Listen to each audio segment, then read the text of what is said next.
감사합니다. 오늘 말씀은 시편 50편 22절부터 23절 구약 838쪽 같이 읽겠습니다. 하나님을 잊어버린 너희여, 이제 이를 생각하라. 그렇지 아니하면 내가 너희를 찢으리니 건질 자 없으리라. 감사로 제사를 드리는 자가 나를 영화롭게 하나니 그의 행위를 옳게 하는 자에게 내가 하나님의 구원을 보이리라. 아멘. 잃어버린 구원, 감사로 회복하라. 잃어버린 구원, 감사로 회복하라 라는 제목으로 말씀 전하겠습니다. 우리 성도 중에는요, 이슬람권에서 태어난 또 그 상황 속에서 성장한 성도가 있습니다. 한국에 와서 예수 믿고 예수님 영접했습니다. 자, 청년 때까지는 이슬람, 무슬림으로 살았고 이제는 기독교인으로, 크리스찬으로 살아가고 있습니다. 근데 어렸을 때부터 청년까지 종교 하나를 경험했고 이제 예수 믿는 삶을 살아가고 있어요. 제가 하루는 궁금한 거예요. 두 가지 종교를 경험했는데 이슬람의 철저한 종교 생활과 또 기독교인들의 신앙생활 중에서 어떤 것이 더 힘들까? 이슬람의 철저한 종교 생활일까? 아니면 우리 기독교인들의 신앙생활일까? 어떤 게 더 힘이 들어요? 라고 물었어요. 그랬더니 목사님, 당연히 이슬람이지요. 이럴 줄 알았어요. 그런데 답이 달랐어요. 기독교가 훨씬 더 힘이 듭니다 라고 하는 거예요. 그 이유를 들어봤습니다. 이슬람 문화권에서는 종교 생활이요, 일상에까지 체계적으로 뿌리를 내리고 있습니다. 예를 들면 기도해야 될 방송이 나오잖아요. 그러면 그 방송이 나오면 한 사람도 예외 없이 어떻게 해요? 절을 해요. 하루에 몇 번요? 5번이나. 어기는 사람이 없습니다. 그리고 또 이슬람을 믿는 무슬림들이 금식하는 라마다 기간이 있잖아요. 그렇죠? 라마다 기간 금식을 합니다. 낮에는 금식하고 저녁에는 음식을 먹을 수가 있어요. 그러면 우리가 지키는 사순절 기간하고 조금 겹치는 기간입니다. 그런데 그 기간 동안에는요, 금식을 철저하게 해요. 그리고 금식하면서 가난한 사람들, 연약한 사람들에게 선행을 베푸는 것을 의무화하고 있습니다. 그런데 이 모든 무슬림들이요, 라마단 기간에 금식을 철저하게 지키는데 왜 지키냐면 종교 경찰이 있어요. 관리하고 감시하고 단속을 합니다. 그래서 그들의 눈에 띄면 안 돼요. 그래서 어기면 안 되는 거예요. 또 종교 경찰이 없는 곳에서는요, 다른 무슬림들이 지켜보는 거죠. 그래서 어길 수가 없습니다. 주변 사람들의 시선을 의식하는 거예요. 다른 게 아니라 옆에 있는 다른 무슬림들이 자기를 쳐다보고 있는 거지요. 그래서 규율을 어길 수가 없습니다. 꼭 지킬 수밖에 없는 그러한 그 종교적인 체계가 잡혀져 있는 겁니다. 제가 다른 종교를 폄하하는 것 아니에요. 다른 사람 마음이 없어도, 생각이 없어도 종교 생활을 해야만 합니다. 그 안에 충성스러운 마음이 없어도 종교 생활을 해야 해요. 종교가 시스템, 이런 체계를 갖추게 되면 형식에 치우치게 됩니다. 형식적인 종교 생활을 하게 되는 거죠.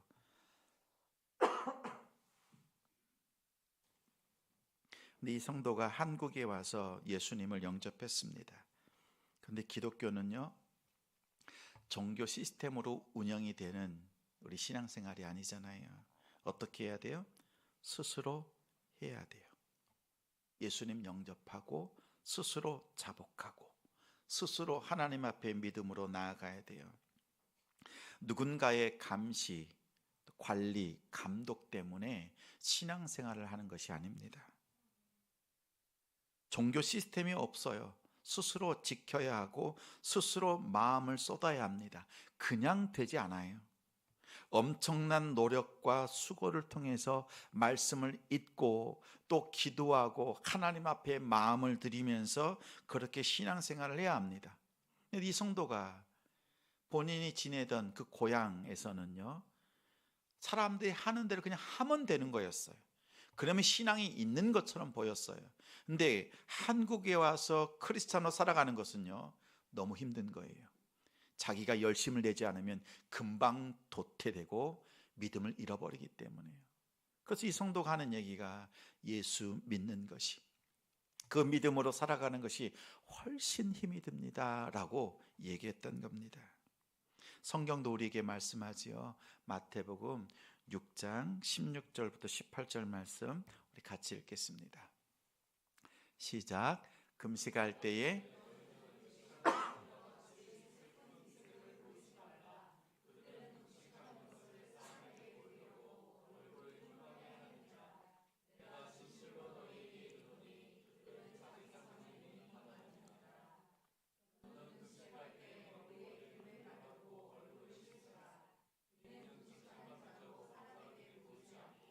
오직 은밀한 중에 계신 내 아버지께 보이게 하려 함이라. 은밀한 중에 보시는 내 아버지께서 갚으시리라. 말씀이, 가르침이 이러합니다. 사람에게 보이려고 금식하지 말라. 어떻게 금식해야 돼요? 사람 의식하지 말고 은밀한 중에 보시는 하나님 앞에서 금식하라고 합니다. 하나님 앞에서. 사람이 보는 앞에서 금식하는 것은 쉽습니다. 보이는 곳에서 굶으면 돼요. 그러면 영성 있는 사람이 돼요. 그러나 하나님 앞에서는 금식이 어렵습니다. 왜냐하면 마음에 긍휼한 마음이 없이 금식을 할 수 없으니까. 애통하는 마음 없이 금식에 들어갈 수가 없습니다. 하나님 앞에서는요, 마음 없이 들어갈 수가 없기 때문에 그렇습니다. 사람들 보는 앞에서는 경건한 척 할 수 있죠. 그러나 홀로 있을 때, 혼자 하나님 앞에 있을 때 그 경건과 거룩을 쉽게 잃어버리는 것이 우리의 모습은 아닌가? 우리는 돌아봐야 합니다. 우리 성도들에게 묻습니다. 여러분은 예수님 믿는 것이 쉬워요? 아니면 어려워요? 쉬워요? 어려워요? 쉬워요. 또 어려워요. 이 성도가 예수님 믿는 것이 힘들다라고 얘기했던 거, 이유가 있습니다. 이유가 분명하지요. 자신의 마음을 다해서 제대로 예수 믿으려고 하니까 힘이 드는 거예요. 자기가 잘 안 돼. 내 말씀 보는 게 잘 안 되고 말씀을 실천하는 게 잘 안 돼요. 근데 마음을 다해서 예수를 잘 믿으려고 하니까 힘이 들어요. 대부분 적당하게 예수 믿으면 힘들 일이 없습니다. 일주일에 한 번, 1시간 예배 드리고 나 주일 성수했다, 예배 다 드렸다, 구원 받는다, 이렇게 얄팍하게 생각하면요, 어려울 게 없지요. 이보다 쉬운 게 어디 있어요? 일주일에 한 번 예배 드리고 잠깐 기도하고 영원한 생명이 보장되었다, 이렇게 생각하면 이보다 쉬운 게 어디 있습니까? 그렇지 않으세요? 저는 신앙생활이 참 힘들다라고 했던 그 초신자 성도의 그 고백에요, 하나님 앞에 감사가 되었어요.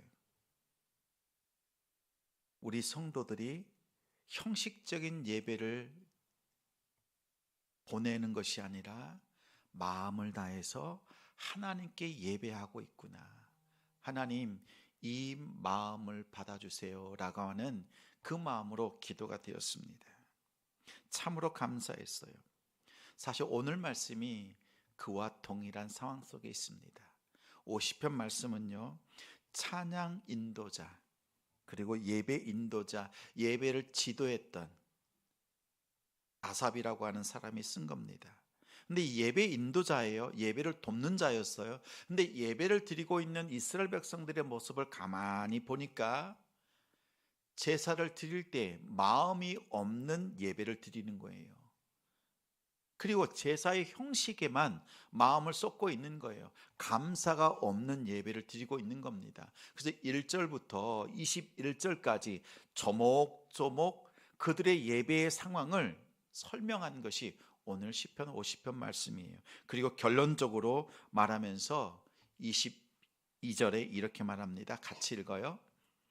하나님을 잊어버린 너희여, 이제 이 일을 생각하라. 그렇지 아니하면 내가 너희를 찢으리니 건질 자 없으리라. 내가 가만히 예배를 섬기는 제사장이 되어서 너희들의 삶을 가만히 들여다보니까 너희의 예배 속에는 하나님을 잊었다. 하나님을 생각하지 않는 예배다. 하나님 앞에 마음을 다해서 드리는 예배가 아니다라는 거였어요. 그래서 하나님을 잊은 너희여라고 말합니다. 백성들은 항변합니다. 우리가 언제 하나님을 잊었습니까? 매번 하나님 앞에 황소를 드리고 양과 염소를 하나님 앞에 번제로 드리지 않았습니까? 그리고 모세의 율법에 정한 대로 번제는 번제대로, 속건제, 속죄제, 화목제, 또한 요제, 여러 가지 그 율례대로 하나님 앞에 그 법대대로 다 하나님 앞에 제대로 드렸습니다. 우리가 언제 하나님을 잃어버린 예배를 했습니까? 그러자 하나님 말씀하시죠. 나도 안다.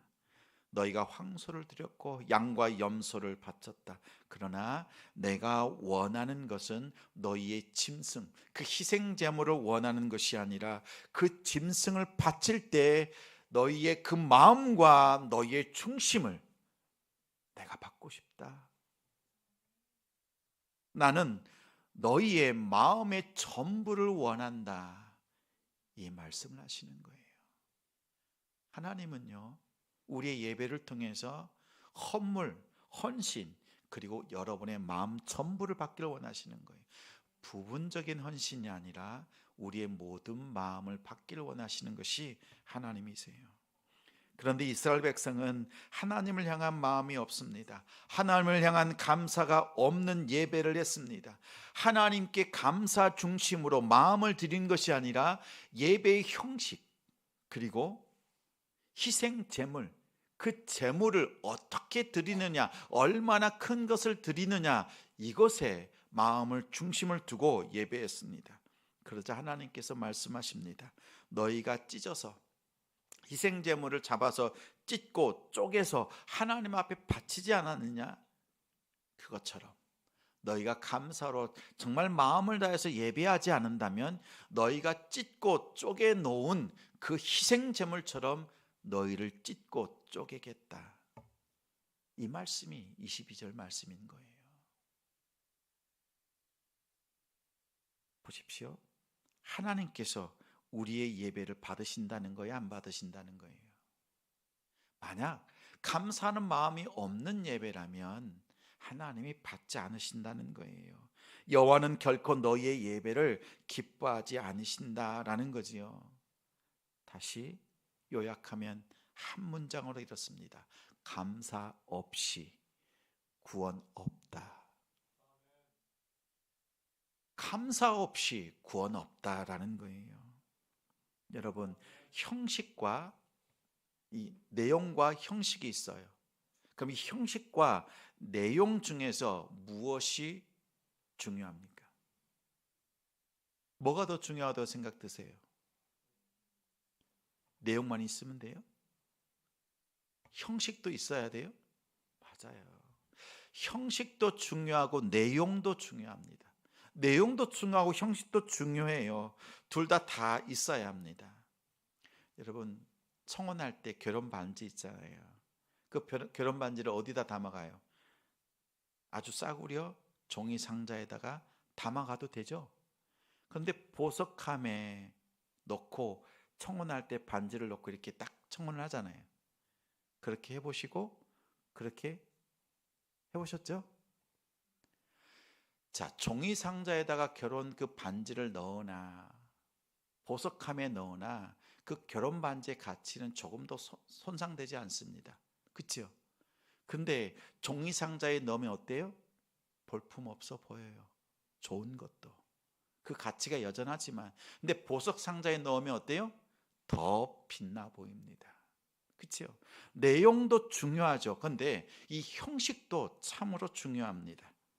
남편이요, 우리 여러분에게, 우리 남편들 잘 들으십시오. 남편이 비싼 가방을 아내에게 선물을 주려고 선물을 샀습니다. 명품 가방을 선물한다 생각해 보세요. 생각만 해도 좋으세요? 생각은 할 수 있잖아요. 그러니까 남편이 나에게 이렇게 명품 가방을 선물해 준다 생각해 보세요. 근데 명품 가방을 샀어. 근데 신문지에 둘둘둘 말아가지고 여러분에게 선물을 딱 준다 그러면 이건 받아야 안 받아요? 얼른 받죠. 얼른 받아야죠. 근데 조금 섭섭해. 이 귀한 걸, 이 마음을 다해서 주는 건데, 그럼 어때요? 조금 제대로 된 박스에 넣어서 포장도 예쁘게 조금 해서 준다면 더 예쁜 선물, 또 그 마음을 더 잘 표현할 수 있지 않겠습니까? 그렇죠? 내용도 중요하지만 포장을 어떻게 하느냐도 정말 중요합니다. 이 형식이라는 것도 참 중요해요. 그런데 이렇게 내용과 그 형식 중에서 어떤 것을 먼저 신경 써야 합니까? 뭘 더 신경 써야 돼요? 포장만 좋으면 될까요? 들어왔더니 내용이 별로야. 기대했는데 그 마음이 무너지죠. 그죠? 근데 내용에 먼저 신경을 써야 돼요. 만약 형식에다가 마음을 쏟으면요, 형식주의가 돼요. 성경에서 말하는 외식하는 자, 위선자가 됩니다. 왜냐하면 형식에 마음을 쏟으면요, 그 형식이 가지고 있는 아주 강력한 힘이 있어요. 왜? 드러나는 거니까. 그것에 마음을 빼앗겨서 실제 내용에 마음을 쏟는 일이 쉽지 않아요. 할 수가 없어요. 그래서 우리가 먼저 내용에 마음을 들이는 것에 마음을 쓸 때 우리 형식이 자동으로 따라와요. 그 말씀이 23절 말씀입니다. 같이 읽겠습니다. 감사로 제사를 드리는 자가 나를 영화롭게 하나니 그의 행위를 옳게 하는 자에게 내가 하나님의 구원을 보이리라. 감사로 마음을 다해서 제사하는 자가, 예배하는 자가 하나님을 영화롭게 한다. 하나님의 마음을 풍성하게 해드린다. 하나님을 정말 기쁘시게 해드린다라는 거예요. 감사는 마음을 표현하는 포장지입니다. 포장지예요. 마음을 표현하는 방법이 감사예요. 마음은 가득한데, 사랑하는 마음이 가득한데 표현하지 않으면 알 길이 없습니다. 어떤 성도는 이렇게 생각을 해요. 남편이나 아내에게 내가 사랑하는 것 남편이 알겠지, 아내가 알아주겠지. 근데 말하지 않으면요, 몰라요. 30년이 지나도 말해야 알겠더라고요. 근데 이게 표현하는 것이 감사로 표현을 하는 거예요. 감사의 마음을 표현하는 것은요, 훈련을 통해서 나옵니다. 감사해야 또 감사가 나와요. 사소한 것부터 감사해 보십시오. 자, 시내버스를 탑니다. 그러면 버스 기사님께 어떻게 해요? 감사합니다, 고맙습니다, 여러분이 인사하세요? 만약에 시내버스가 없으면 여러분이 5km, 10km 그 이상의 길을 가려면 어떻게 해야 돼요? 걸어가셔야 돼요. 아니면 자기 차가 있던가 하셔야 돼요. 자기 수고가 더 따라요. 근데 적은 비용으로 원하는 곳에 쉽게 가잖아요. 그렇게 수고하는 분들을 향해서 감사합니다, 고맙습니다 한번 해보십시오. 그리고 엘리베이터의 문 딱 타려고 하는데 문이 닫히려고 해. 내 막 발걸음이 막 달려가. 그럴 때 안에서 문을 잡고 있습니다. 열어줍니다. 사소한 거잖아요. 그죠? 그냥 올라가도 되는데 나를 기다려줘. 그럼 어떻게 해요? 고맙습니다. 여러분, 세상 가장 어색한 장소가 어디예요? 엘리베이터 안이에요. 그렇죠? 타고 있으면요, 눈을 어디다 둬야 될지도, 무슨 말을 해야 될지도 모르겠어요. 그런데 탈 때 안녕하세요, 고맙습니다, 감사합니다 이 한마디 하고 타잖아요. 그 안에 분위기를요 완전히 바꿔놓을 수 있습니다. 식당에서 밥을 먹을 때에도 여러분 감사합니다 이 고백해 보시기 바랍니다. 오늘 하나님 앞에 예배 드릴 수 있는 거, 이것도 얼마나 큰 감사인지 모릅니다. 건강 주신 거, 감사하지 못할 것이 하나도 없어요. 우리 한번 연습해 볼까요? 옆에 있는 우리 성도 바라보면서 고맙습니다, 감사합니다. 한 번 더요. 감사합니다, 고맙습니다. 혹여나 오늘 내 옆에 오지 못한 남편이 집에서 뒹굴뒹굴 하고 있을 거예요. 집에 들어갈 때 가장 먼저 해야 될 인사가 뭐라고요? 여보 고마워, 여보 감사해. 이 고백 먼저 하십시오. 아시겠죠? 우리 유초등부 아이들에게요 오늘 얘기를 했어요. 일부 때 우리 교사들이 있잖아요.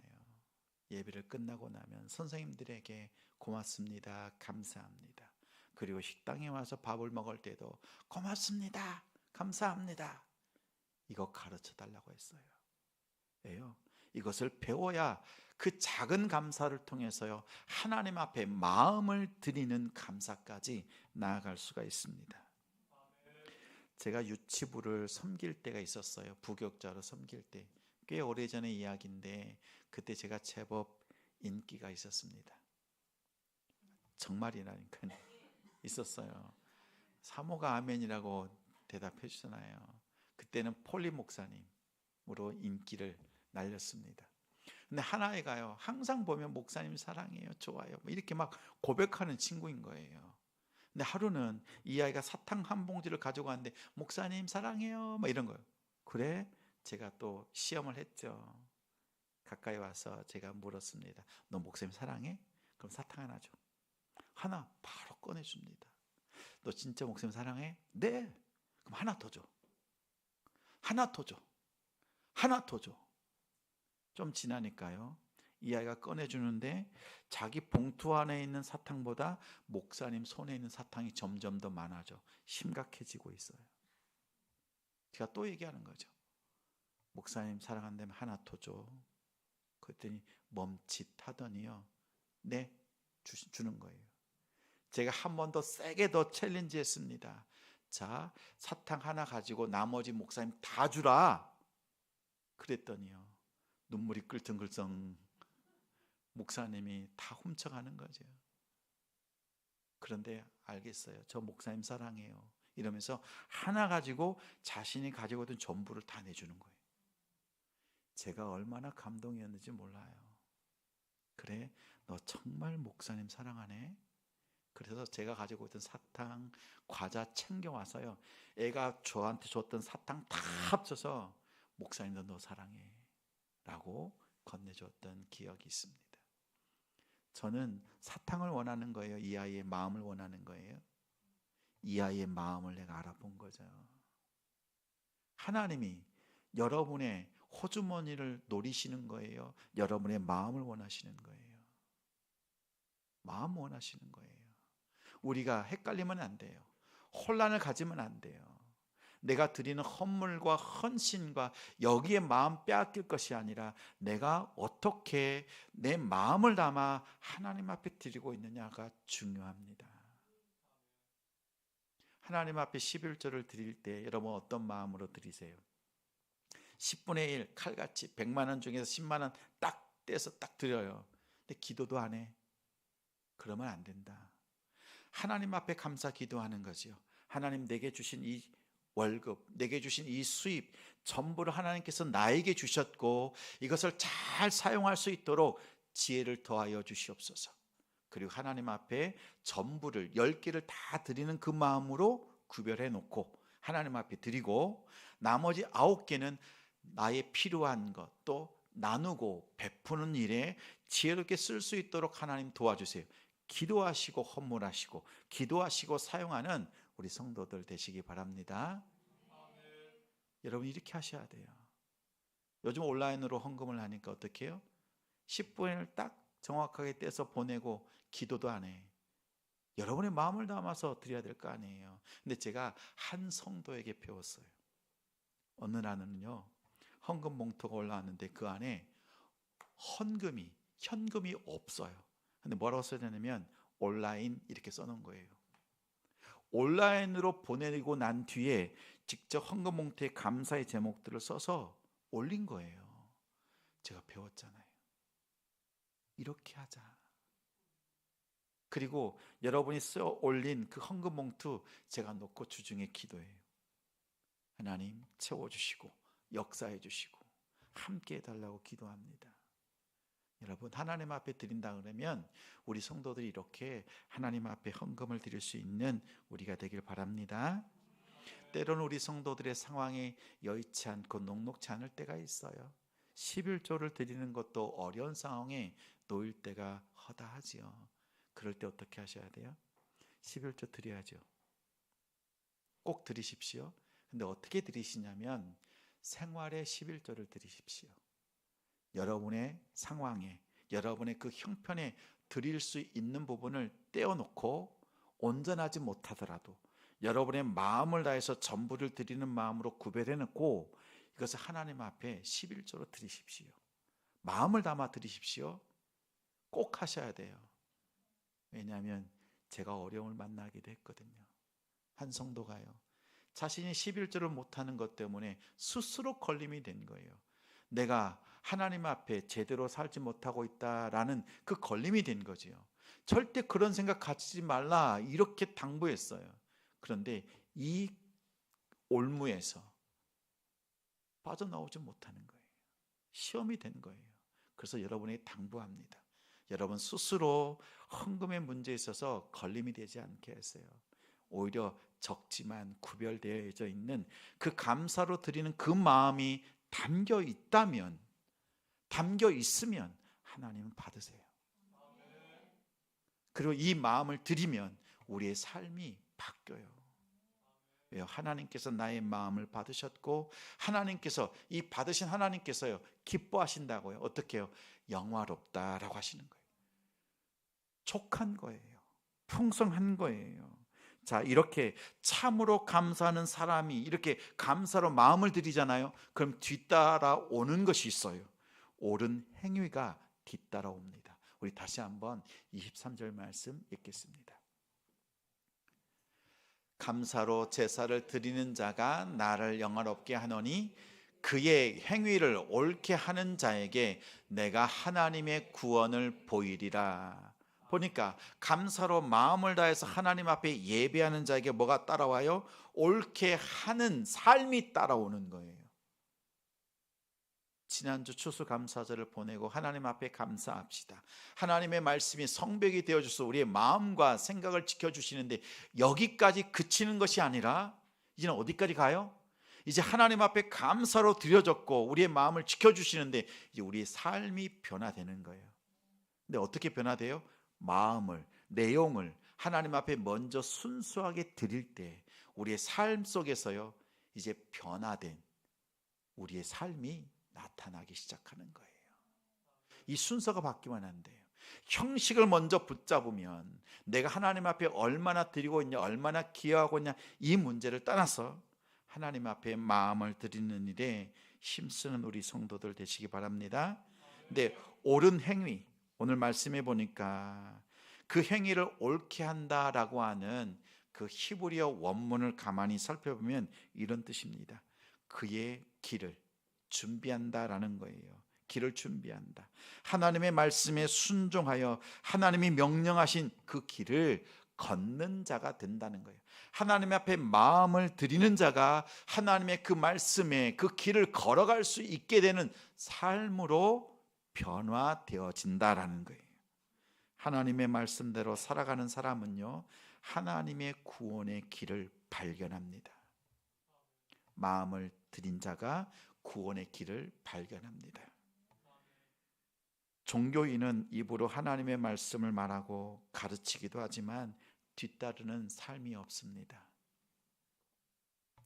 하나님을 잊어버린 예배, 더 이상 예배가 아니에요.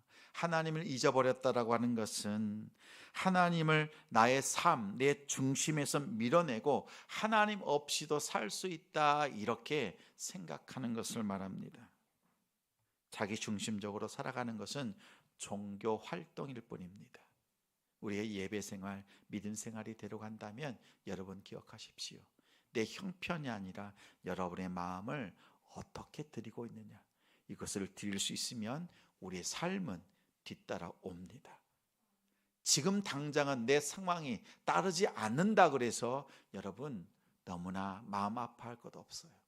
하나님 앞에 먼저 마음으로 나아가는 우리 성도들 되시기 바랍니다. 입술의 제사보다 마음의 순종, 제물보다 감사로, 또 우리의 드려지는 겉모양의 예배보다 삶의 거룩한 예배로 나아가는 우리 성도들 되시기 바랍니다. 하나님께서 우리를 향하여 사랑하신다고 말씀합니다. 하나님께서도 우리를 향하여 사랑한다고 말씀하시고 행동하시는 분이세요. 어떻게 그 사랑을 보여주셨나요? 우리를 향한 자기의 사랑을 십자가로 표현하셨어요. 십자가를 통해서 하나님의 그 사랑과 그 은혜를, 그 감사를 우리는 깨달을 수가 있습니다. 하나님은 우리를 말로만 사랑한 것이 아니라 직접 행동으로 보여주셨습니다. 십자가를 통하여 모든 믿는 자들에게 구원을 선포하시고 구원의 길을 보여주셨습니다. 우리가 믿음으로 십자가를 바라볼 때요, 겉으로는 고난이고 죽음이고 아픔이고 고통입니다. 십자가는 죽음이니까 모든 걸 다 내려놓아야 되니까 힘들고 어렵게 보여요. 그러나 믿음으로 마음을 다해서 하나님 앞에 믿음으로 나아가는 자들에게는요, 그 십자가가, 오직 십자가만이 구원의 길이라는 것이 보입니다. 그제서야 그 십자가가 무거운 것이 아니라 쉬운 것으로 여러분 경험되어지고 체험되어질 것입니다.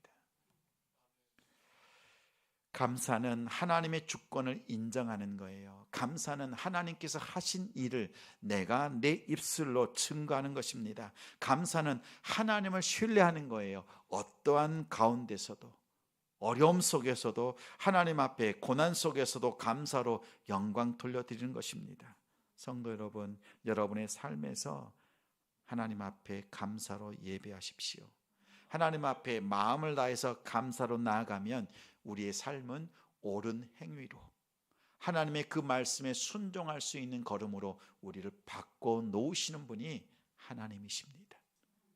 하나님의 말씀은, 그 은혜는, 십자가의 사랑은 우리를 그렇게 양육하시고 우리를 바꿔가시는 하나님의 놀라운 은혜란 사실을 꼭 기억하는 우리 성도들 되시기 바랍니다. 이 길을 걸어가는 사람을 이렇게 부릅니다. 예배자. 하나님을 예배하는 사람이다 라고 말합니다. 우리가 과거에는 형식적인 것에 마음 빼앗기고 그것에 우리가 구원을 잃어버렸다면 이제는 감사함으로 하나님 앞에 마음을 드림을 통해서 그 구원을 회복하시는 우리 성도들 가정이 되시기를 주님의 이름으로 축원합니다. 축원합니다.